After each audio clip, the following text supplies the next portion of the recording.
Welcome, folks, to our Cheaty Opinion Sports Edition Futures Prospects, covering the top names in the 2026 NFL Drafts, first, second round type guys, the names you'll hear the most, and some names you might not have. That's what I'm here for, to discuss every player, and some names you might not have heard of, you might not be familiar with, give my brief opinion on what I think of them and where I might rank them or whatever else. I've covered just about every position group in football, and I think I have cornerbacks, and this week we're doing linebackers. So linebackers and cornerbacks, cornerbacks, linebackers, and secondary. I keep saying cornerbacks. And secondary, I have next. Not doing special teams. So let's get into it. Today I have Jacob Rodriguez of Texas Tech, 6'1", 230. This guy is, if you were to build a linebacker and just probably give him the size of Reese and Styles, you'd probably have one of the best linebacker prospects ever in his ability to play. He is a playmaker. He's super athletic.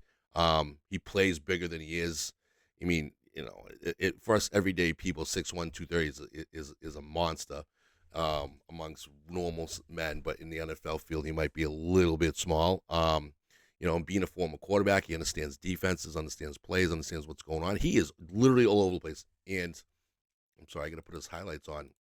I mean, you in just watching him it's just, if you were somebody who watches linebacker position, you'll just have fun, And I think, the linebackers are like the shortstops are in baseball. They have the guys in the middle who got to be able to be all over the place, and this kid can be all over the place. He can be up in your face making sacks, stopping the run behind the line. He can be in the middle, stay in the inside linebacker position, and intercept the football and be in a little bit of coverage. Like I said, his only downside is his size, but everything else about him. He was, I believe, the best linebacker in football this year, and he has been historically played and just plays well. Again, if you had to build actually not physically build, but like mentally and ability wise, build a linebacker, this is what you want to be. Like I said, if you could put his everything about him except for his size and put and switch his size for, like I said, a Styles or a Reese, dude. Again, you'd have a nasty linebacker in there, and you could argue that he still could be maybe the best linebacker in the draft, just basically based off of his game film and his ability and his brains to play this position. Again, his size is the issue. Will that be a problem in the NFL? That's what you're going to be seeing when you're going against bigger linemen and faster players, and that's what the problem would be. Potential's obviously there. It's 2 pounds. It's 2 inches and 15 pounds going to make a difference. You're not going to grow the 2 inches, but you can gain the 15 pounds. But can you move with that extra 15 pounds? Does he need to? Again, that's the thing. We've heard players who are a little bit smaller, who could do well and who aren't giants, and that's not abnormal.